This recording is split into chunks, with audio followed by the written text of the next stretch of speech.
Hi everyone, welcome to Xenon academy. तो हमारी ये प्रीवियस ईयर क्वेश्चन की सीरीज़ चल रही है। अभी तक हमने कंट्रोल सिस्टम और कम्युनिकेशन सिस्टम के सारे क्वेश्चंस कर लिए हैं। आज हम इस वीडियो में डिजिटल इलेक्ट्रॉनिक्स में पूछे गए क्वेश्चन को सॉल्व करेंगे। अभी हम गेट 2020 के क्वेश्चन सॉल्व कर रहे हैं। तो आइए डिजिटल इलेक्ट्रॉनिक्स के क्वेश्चन सॉल्व करते हैं। तो इसमें फर्स्ट हम 2 मार्क्स के जितने भी क्वेश्चन पूछे गए उनको सॉल्व करेंगे। आफ्टर दैट 1 मार्क्स के क्वेश्चन को हम सॉल्व करेंगे। तो यहाँ पर देखिए, पहला क्वेश्चन सीक्वेंस डिटेक्टर का क्वेश्चन दिया गया है। फाइनाइट स्टेट मशीन से आजकल क्वेश्चन पूछने लगे हैं। पिछले 3-4 सालों से काफ़ी क्वेश्चन आ रहे हैं। तो गेट 2020 में भी फाइनाइट स्टेट मशीन से रिलेट करते हुए क्वेश्चन पूछा गया है सीक्वेंस डिटेक्टर का। तो देखिए क्वेश्चन देखते हैं। क्वेश्चन है, the state diagram of a sequence detector is shown below. State S0 is the initial state of the sequence detector. If the output is 1, then sequence is detected. और ये 4 option दिए हैं कौन सा sequence detect कर रहा है। तो ये 2 मार्क्स में क्वेश्चन पूछा गया था। हालांकि ये बहुत ही इजी क्वेश्चन है। ये 1 मार्क्स के लायक क्वेश्चन था, काफ़ी इजी क्वेश्चन है, लेकिन इसको 2 मार्क्स में पूछा गया था। आइए सॉल्व करते हैं। सॉल्यूशन देख लेते हैं। सीक्वेंस इनिशियल स्टेट है हमारी S0 और लास्ट में आउटपुट हमें डिटेक्ट करना है 1। तो इनिशियल स्टेट हम S0 से स्टार्ट करेंगे और सारी स्टेट्स को कवर करते जाएंगे। जैसे हमने स्टार्ट किया S0 से, S0 के बाद हमारी नेक्स्ट स्टेट आएगी S1, S1 के बाद नेक्स्ट स्टेट आएगी हमारी S2, S2 के बाद S3 एंड S3 के बाद S4। ये हमें सीक्वेंस डिटेक्ट करना है S0, S0 से S1, S2, S3, S4। ठीक है, तो इस यहाँ पर जो वैल्यूज दे रखी है 0/0, यहाँ पर जो ऊपर है वो इनपुट को डिनोट करता है और नीचे वाला जो डिनोमिनेटर पार्ट है वो आउटपुट को डिनोट करता है। तो देखते हैं यहाँ पे इनपुट अपॉन आउटपुट। तो जब इनपुट 0 देने पर हमें आउटपुट 0 मिल रहा है। तो ये कौन सा सीक्वेंस डिटेक्ट कर रहा है। हमें S0 से S1 जाने के लिए क्या इनपुट अप्लाई करना पड़ेगा। S0 से S1 जाने के लिए हमें इनपुट 0 अप्लाई करना पड़ेगा। अगर देखिए S0 इनिशियल स्टेट S0 पर है अगर हम इनपुट में 1 अप्लाई करते हैं तो हमें आउटपुट 0 मिलेगा और हम वापस रिपीट इनिशियल स्टेट पे ही रहेंगे। S0 अगर हम इनपुट में 1 देते हैं तो हम S1 पर नहीं जा पाएंगे, क्योंकि इनपुट में 1 देने पर हम S0 का S0 पर ही रह पाएंगे। जब हम S0 पर इनपुट 0 देते हैं तब हम सीक्वेंस S1 डिटेक्ट करते हैं। तो S0 से S1 जाने के लिए हमें इनपुट क्या प्रोवाइड करना पड़ेगा, 0। तो हमने जब 0 इनपुट प्रोवाइड किया तब हम इनिशियल स्टेट S0 से S1 की तरफ मूव किए। सिमिलरली हमें S1 से S2 की तरफ मूव करना है। तो S1 पे अगर हम 0 इनपुट प्रोवाइड करते हैं तो देखिए 0 इनपुट प्रोवाइड करने पर हम S1 से S1 पर ही रहेंगे। S2 पर मूव करने के लिए हमें क्या इनपुट देना है, 1। तो S1 से S2 मूव करने के लिए हमने इनपुट प्रोवाइड किया 1। अब S2 पर हम रीच कर गए। S2 से हमें S3 पर जाने के लिए हमें इनपुट देना पड़ेगा 0। सिमिलरली S3 पर अब आ गए हम। S3 से हमें S4 पर जाने के लिए क्या इनपुट प्रोवाइड करना पड़ेगा, 1। यहाँ तक तो सीक्वेंस डिटेक्ट हो गया 0 1 0 1। ये हम S0 से S4 तक आए हैं। अब S4 से हमें ये नहीं समझ में आता कि हम S4 से वापस S3 पर जाएं कि S4 से S0 पर जाएं। तो S0 पर भी जा सकते हैं S4 से और S3 पे भी जा सकते हैं। तो इसके लिए एक कंडीशन दे रखी है, if the output is 1 then sequence detect. तो आउटपुट जब हमें 1 मिले तब हमें सीक्वेंस डिटेक्ट करना है। तो देखिए S4 पे हमें आउटपुट कब 1 मिल रहा है। S4 से हम आउटगोइंग ब्रांचेस पे देखेंगे तो S4 से एक ब्रांच S0 की तरफ जा रही है। यहाँ पर देखिए इनपुट 1 देने पर आउटपुट 0 है, लेकिन हमें क्या चाहिए, आउटपुट 1 चाहिए। तो वापस हम देखते हैं दूसरी ब्रांच S3 की तरफ जा रही है। यहाँ पर इनपुट 0 देने पर हमें आउटपुट 1 मिल रहा है। तो मीन्स हमें S4 से नेक्स्ट इनपुट क्या देना पड़ेगा, S4 से हमें नेक्स्ट इनपुट देना पड़ेगा 0 और हम कहाँ पर मूव करेंगे, S3 पे। तो हमें आउटपुट 1 चाहिए था, तो आउटपुट 1 के लिए क्या इनपुट देना पड़ेगा, 0। तो हमने क्या सीक्वेंस डिटेक्ट किया, 0 1 0 1 0। मीन्स हमने जो डिटेक्ट किया है सीक्वेंस 0 1 0 1 0। ये हमारा सीक्वेंस डिटेक्ट हुआ 0 1 0 1 0। देख लेते हैं ऑप्शन में कौन सा है। तो ऑप्शन में हमारा सी मैच कर रहा है, तो राइट आंसर होगा ऑप्शन सी। तो हमने जो डिटेक्ट किया है वो ऑप्शन सी होगा। ठीक है, चलिए नेक्स्ट क्वेश्चन की तरफ मूव करते हैं। नेक्स्ट क्वेश्चन है हमारा, ये भी 2 मार्क्स का क्वेश्चन है। For the components in the sequential circuit shown below, the propagation delay TPD is the propagation delay, T setup is the setup time, and T hold is the hold time. The maximum clock frequency at which the given circuit can operate reliably is in meगाहर्ट्ज में हमें answer बताना है। तो आइए इसका solution देखते हैं। तो ये हमारा क्वेश्चन दिया है, यहाँ पर दो फ्लिप फ्लॉप दिए हुए हैं, इसमें flip flop 1 and flip flop 2। Flip flop 1 की बात करें, यहाँ पर देखिए फ्लिप फ्लॉप का नाम नहीं दिया है कि कौन सा फ्लिप फ्लॉप यूज़ हो रहा है, D flip flop, T flip flop, SR, JK, कौन सा फ्लिप फ्लॉप है ये नहीं दिया है। इसके बस कुछ स्पेसिफिकेशंस दे रखे हैं, जैसे फ्लिप फ्लॉप 1 में TPD प्रोपोगेशन डिले दे रखा है 3 नैनोसेकंड का, टी सेटअप दे रखा है 5 नैनोसेकंड का, टी होल्ड दे रखा है 1 नैनोसेकंड का। इसी टाइप से फ्लिप फ्लॉप 2 के लिए हमें दे रखा है प्रोपोगेशन डिले 8 नैनोसेकंड का, टी सेटअप दे रखा है 4 नैनोसेकंड का, टी होल्ड दे रखा है 3 नैनोसेकंड का। इसके अलावा एक XOR गेट है जिसका प्रोपोगेशन डिले 2 नैनोसेकंड और एक NAND गेट है उसका प्रोपोगेशन डिले 2 नैनोसेकंड का गिवन है। और यहाँ पर क्लॉक दे रखी है। तो इस पूरे सर्किट में पहले तो हम ये फाइंड करते हैं कि प्रोपोगेशन डिले, सेटअप और होल्ड टाइम होता क्या है। तो देखिए प्रोपोगेशन डिले की बात करें हम, तो प्रोपोगेशन डिले क्या होता है, जैसे इस फ्लिप फ्लॉप में जो भी इनपुट हमने प्रोवाइड किया, कोई भी क्लॉक पल्स अप्लाई की, तो ये कितने सेकंड बाद या कितने टाइम बाद हमें आउटपुट प्रोड्यूस करेगा, वो डिनोट किया जाता है प्रोपोगेशन डिले से। तो जो एक्चुअल डिले होता है प्रोपोगेशन डिले, वो क्या बताता है कि कितने डिले बाद हमें आउटपुट मिलेगा। अब वहीं सेकंड जो नया टर्म दिया है सेटअप टाइम। अब ये सेटअप टाइम क्या है, तो सेटअप टाइम में ये होता है फ्रेंड्स कि यहाँ पर जो भी नेक्स्ट क्लॉक पल्स अप्लाई होगी, जैसे कंसीडर करते हैं फर्स्ट फ्लिप फ्लॉप में 5 नैनोसेकंड का सेटअप टाइम दे रखा है, तो इसमें हमने एक क्लॉक पल्स अप्लाई कर दी, तो इस क्लॉक पल्स के अप्लाई होने के 5 नैनोसेकंड पहले ये स्टेबल स्टेट में होना चाहिए। मीन्स हमें जब भी इसे एक नई क्लॉक पल्स देनी होगी, जब भी हम इस पे एक क्लॉक पल्स अप्लाई करना चाहेंगे, तो वो स्टेबल कंडीशन में होना चाहिए फ्लिप फ्लॉप उसको उस नई क्लॉक पल्स पे आगे मूव करने के लिए, उस नई क्लॉक पल्स के लिए आउटपुट देने के लिए उसे स्टेबल स्टेट में होना चाहिए। और वो स्टेबल स्टेट कितना होना चाहिए, 5 नैनोसेकंड पहले। मीन्स जब भी हम क्लॉक अप्लाई कर रहे हैं उससे पहले 5 नैनोसेकंड पहले ये स्टेबल स्टेट में होगा, तभी क्लॉक के लिए रिस्पॉन्ड कर पाएगा। उसी टाइप से सेकंड फ्लिप फ्लॉप की बात करें तो इसमें सेटअप टाइम दे रखा है 4 नैनोसेकंड का। मीन्स इसको जब भी नया क्लॉक पल्स देंगे तो क्लॉक पल्स को अप्लाई करने के लिए उससे पहले इसको स्टेबल स्टेट में होना चाहिए, और कम से कम कितना, कम से कम 4 नैनोसेकंड पहले इसको स्टेबल स्टेट में होना चाहिए, तभी क्या करेगा उस नई क्लॉक पल्स पे वो आउटपुट दे पाएगा। अब हम नेक्स्ट होल्ड टाइम की बात कर लेते हैं। होल्ड टाइम क्या है, तो जो भी हम इस पे इनपुट प्रोवाइड करेंगे वो इनपुट कम से कम, जैसे फर्स्ट फ्लिप फ्लॉप में 1 नैनोसेकंड होल्ड टाइम दे रखा है, तो कम से कम 1 नैनोसेकंड तक उस पर वो इनपुट अप्लाई होना चाहिए, तभी उस पर वो आउटपुट प्रोवाइड करेगा। तो मीन्स होल्ड टाइम वो दे रहा है कि इनपुट का वो टाइम, इनपुट तब तक होल्ड रहेगा जब तक उस पर वो आउटपुट ना दे दे। तो कितने टाइम तक, मिनिमम 1 नैनोसेकंड तक, यानी जो भी हमने नया इनपुट अप्लाई किया है इस फ्लिप फ्लॉप पे वो 1 नैनोसेकंड तक इस पर बना रहेगा, तभी वो आउटपुट दे पाएगा। अगर 0.5 नैनोसेकंड तक ही रहा इनपुट, तो उस पर हमें जो इसका मतलब जो इसका करेक्ट आउटपुट आना चाहिए वो नहीं मिल पाएगा। तो करेक्ट आउटपुट के लिए हमें क्या होना चाहिए कि उसका सेटअप टाइम, जो भी हम न्यू क्लॉक पर सप्लाई कर रहे हैं उससे पहले उसको 5 नैनोसेकंड पहले क्या होना चाहिए कि उसको स्टेबल स्टेट में हो जाना चाहिए, और जो भी हमने इनपुट अप्लाई किया है वो कब तक रहना चाहिए, 1 नैनोसेकंड तक इनपुट अप्लाई रहना चाहिए, तभी वो आउटपुट प्रोड्यूस कर पाएगा। तो देखते हैं इसमें फ्लिप फ्लॉप 1 और फ्लिप फ्लॉप 2 में क्या क्या स्पेसिफिकेशन दे रखी है। तो इसका प्रोपोगेशन डिले 3 नैनोसेकंड का, इसका 8 नैनोसेकंड का, इसका सेटअप टाइम 5 नैनोसेकंड का, इसका 4 नैनोसेकंड का, होल्ड टाइम 1 नैनोसेकंड का इस फ्लिप फ्लॉप में, और इसमें 3 नैनोसेकंड का। तो हमें फाइंड करना है कि इसको, ये जो हमारा सर्किट है करेक्ट वे में वर्क करे, तो उसके लिए क्या फ्रिक्वेंसी होनी चाहिए, क्या मैक्सिमम फ्रिक्वेंसी होनी चाहिए। तो देखते हैं, हम स्टार्ट करते हैं, क्लॉक पल्स अप्लाई करते हैं और फिर हम देखते हैं किस टाइप से ये वर्क करता है। तो कंसीडर किया कि हमारे पास एक positive edge triggered clock pulse है।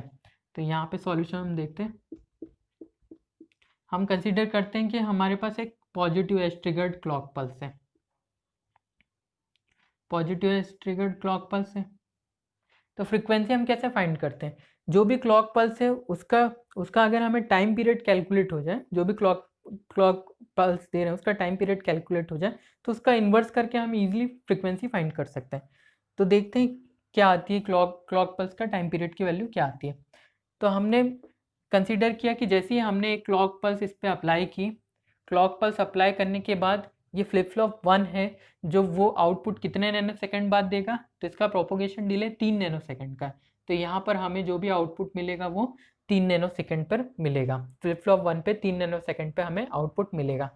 उसी time same clock pulse flip flop 2 पे भी अप्लाइड है और सेम टाइम में, तो सेम टाइम में अप्लाइड है तो इसका प्रोपोगेशन डिले 8 नैनो सेकेंड का है। 8 नैनो सेकेंड का है तो यहाँ पर जो भी हमें आउटपुट मिलेगा वो कितने नैनो सेकेंड बाद मिलेगा, 8 नैनो सेकेंड पे।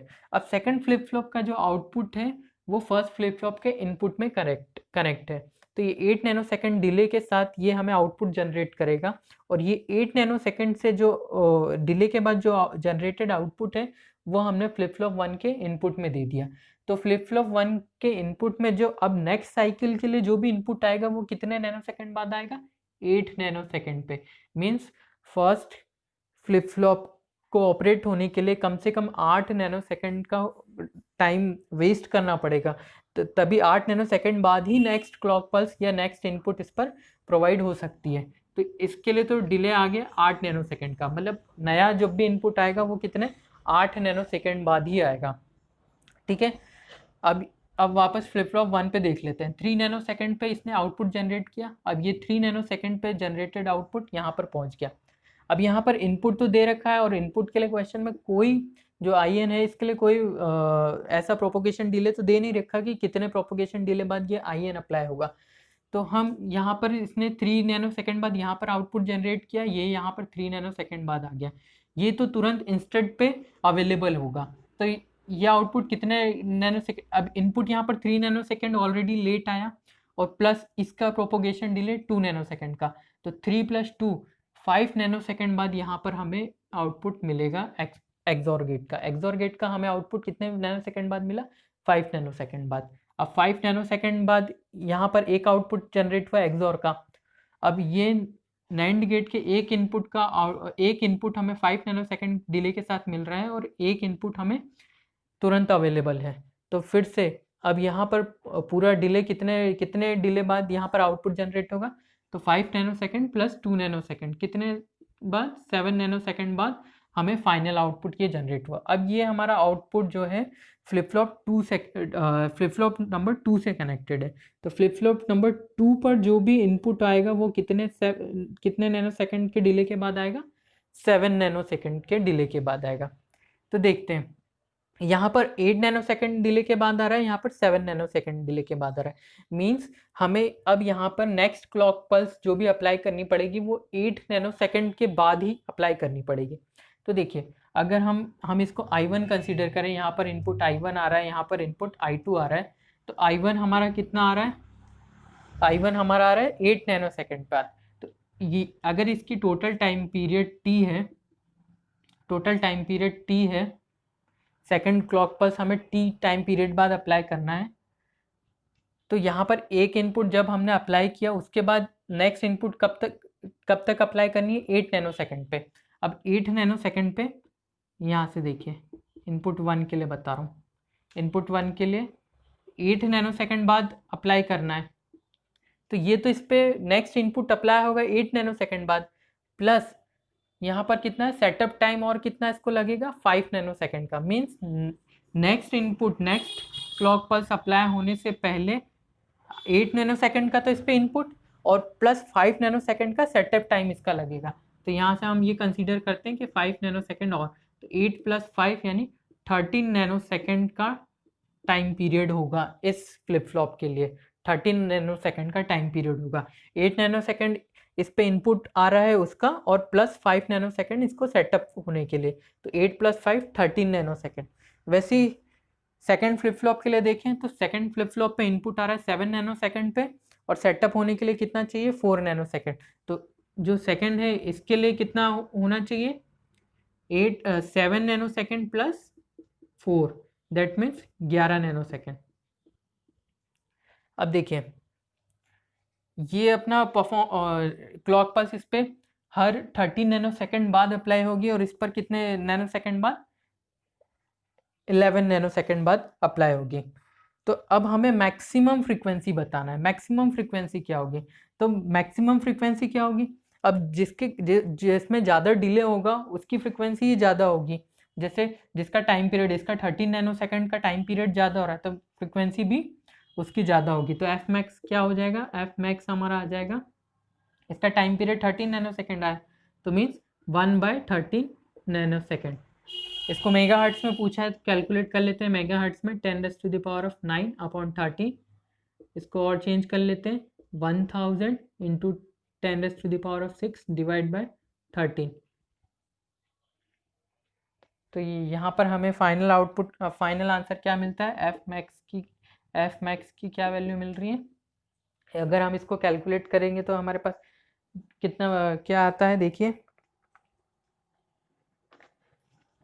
इसको कैलकुलेट करने पर आ रहा है 76.92 मेगा हर्ट्स। ये हमारा फाइनल आंसर होगा।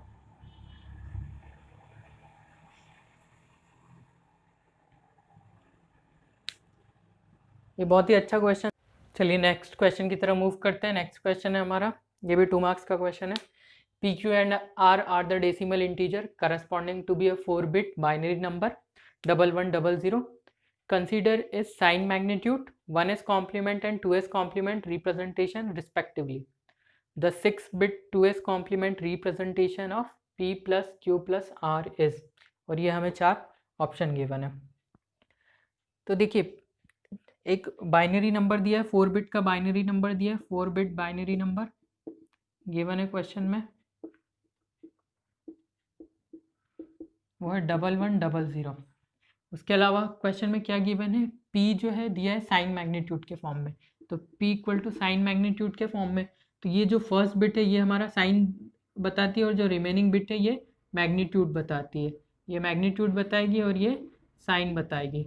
तो साइन बिट 1 है मीन्स 1 हो गया नेगेटिव, और मैग्नीट्यूड पोर्शन 100 है। 100 का बाइनरी डेसिमल फॉर्म क्या होता है? 4। तो p हमारा रिप्रेजेंट हो रहा है p इक्वल टू -4 से। सिमिलरली q हमें क्या डिनोट कर रहा है? q हमें 1s कॉम्प्लीमेंट फॉर्म दे रहा है, इस बाइनरी डिजिट का 1s कॉम्प्लीमेंट फॉर्म। तो बाइनरी डिजिट है हमारा 1100, इसका अगर 1s कॉम्प्लीमेंट फॉर्म निकालेंगे तो अगर साइन मैग्नीट्यूड के टर्म में बात करें तो ये हमारा साइन है तो साइन नेगेटिव आ जाएगा। रिमेनिंग मैग्नीट्यूड का हम क्या ले लेंगे? 1s complement. तो मैग्नीट्यूड का 1s कॉम्प्लीमेंट लेंगे तो 10 में 01 में 01 में, तो ये क्या दे देगा? 3। इसका बाइनरी फॉर्म क्या हो गया? 3। तो देखिए साइन तो हमारा सेम का सेम रहा, नेगेटिव, बस हमने क्या किया? मैग्नीट्यूड पोर्शन का 1s कॉम्प्लीमेंट ले लिया। सिमिलरली आर हमें क्या दे रखा है? आर दे रखा है इस बाइनरी 4-bit नंबर का 2s कॉम्प्लीमेंट। तो 2s कॉम्प्लीमेंट कैसे निकालेंगे? देखिए फिर से हम साइन बिट नेगेटिव है तो नेगेटिव लगाएंगे। अब मैग्नीट्यूड पोर्शन का 2s कॉम्प्लीमेंट लेंगे, तो मैग्नीट्यूड पोर्शन का 1s कॉम्प्लीमेंट ये आया था और 2s कॉम्प्लीमेंट निकालने के लिए इसमें हम क्या कर लेंगे? 1 ऐड कर देंगे। तो क्या मिलेगा हमें? 1 + 1 0 विथ कैरी 1, 1 + 1 0 विथ कैरी 1, तो 100 हमें इसका मैग्नीट्यूड मिल गया। तो इस मैग्नीट्यूड पोर्शन को हम क्या करेंगे? बाइनरी में चेंज करेंगे। तो 100 का डेसिमल में चेंज करेंगे, सॉरी 100 ऑलरेडी बाइनरी में है, इसको डेसिमल में चेंज करेंगे। तो 100 का डेसिमल फॉर्म क्या होगा? 4। तो हमें ये वैल्यू मिल गई, p की वैल्यू -4, q की -3, r की -4। अब हमें क्वेश्चन में क्या पूछा है? हमें क्वेश्चन में दे रखा है p + q + r। तो हम फाइंड कर लेते हैं p + q + r क्या होगा। p + q + r की वैल्यू आएगी, इन तीनों को ऐड कर दीजिए तो कितना आएगा? 4 3 7 7 4 11। तो p + q + r की वैल्यू हो गई -11। अब इस -11 को वो बोल रहा है द 6-bit 2s कॉम्प्लीमेंट में चेंज करिए। इसको 6-bit 2s कॉम्प्लीमेंट में चेंज करना है। तो 6-bit 2s कॉम्प्लीमेंट में चेंज करने के लिए हमें क्या करना पड़ेगा? इसका हमें 2s कॉम्प्लीमेंट निकालना है। तो 2s कॉम्प्लीमेंट निकालने के लिए क्या करेंगे?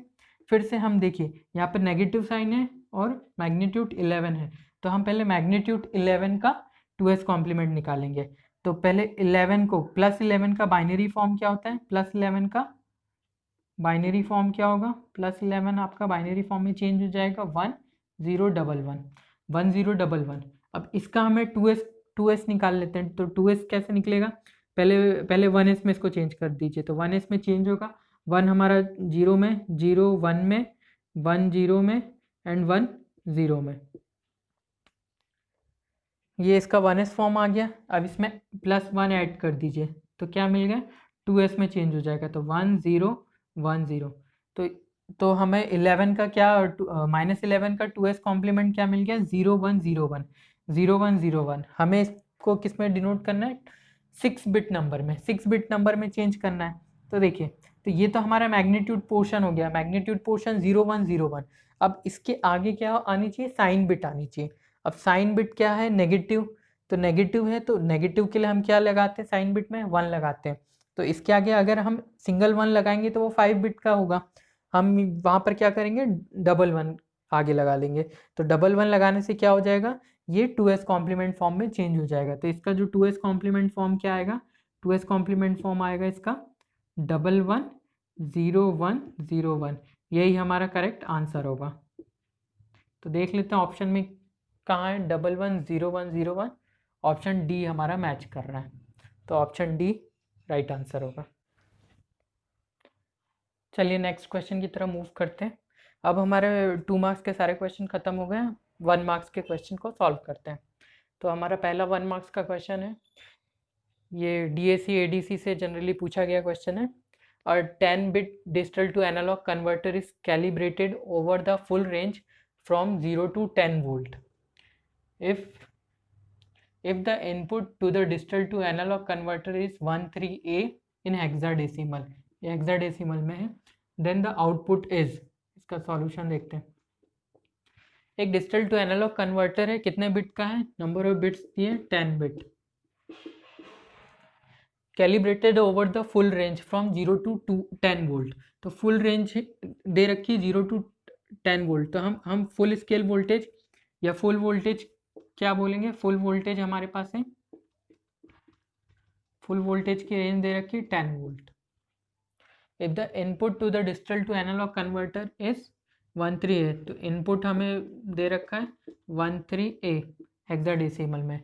तो पहले हम इनपुट को चेंज कर लेते हैं डेसिमल फॉर्म में, ये हेक्साडेसिमल में, इसको डेसिमल में चेंज कैसे करेंगे, डेसिमल में चेंज करते हैं 1 × 16 to the power of 2 plus 3 × 16 plus 10 × 16 to the power of 0। तो इसको सॉल्व करिए, कितना आएगा, ये आपका 16 to the power of 2 plus ये आपका सॉल्व होके आएगा 314, ये आपका डेसिमल में आ गया। तो 13A को हेक्साडेसिमल से हमने डेसिमल में चेंज कर लिया है। तो इस टाइप के क्वेश्चन में जनरली एक छोटा सा फॉर्मूला है, वो याद रख लीजिएगा। आउटपुट जो कैलकुलेट होता है वो होता है रिजोल्यूशन इनटू इनपुट के, रिजोल्यूशन इनटू इनपुट के। रिजोल्यूशन कैसे फाइंड करते हैं, रिजोल्यूशन की वैल्यू होती है full scale voltage value, full voltage divide by 2⁻⁻n-1 into of input. ये छोटा सा फॉर्मूला है, जनरली इस फॉर्मूले पे बेस्ड क्वेश्चन कई बार पूछे जाते हैं।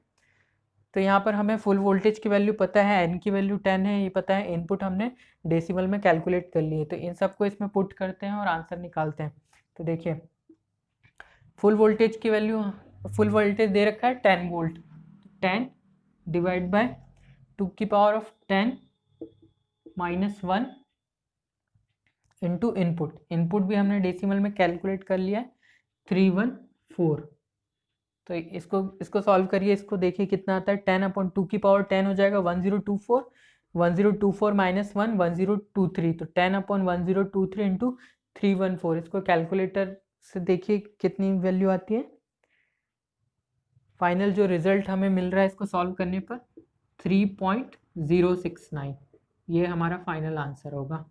जो आउटपुट की वैल्यू आएगी 3.069। तो ये बहुत इजी क्वेश्चन था, 1 मार्क्स में इसी टाइप के क्वेश्चन पूछे जाते हैं।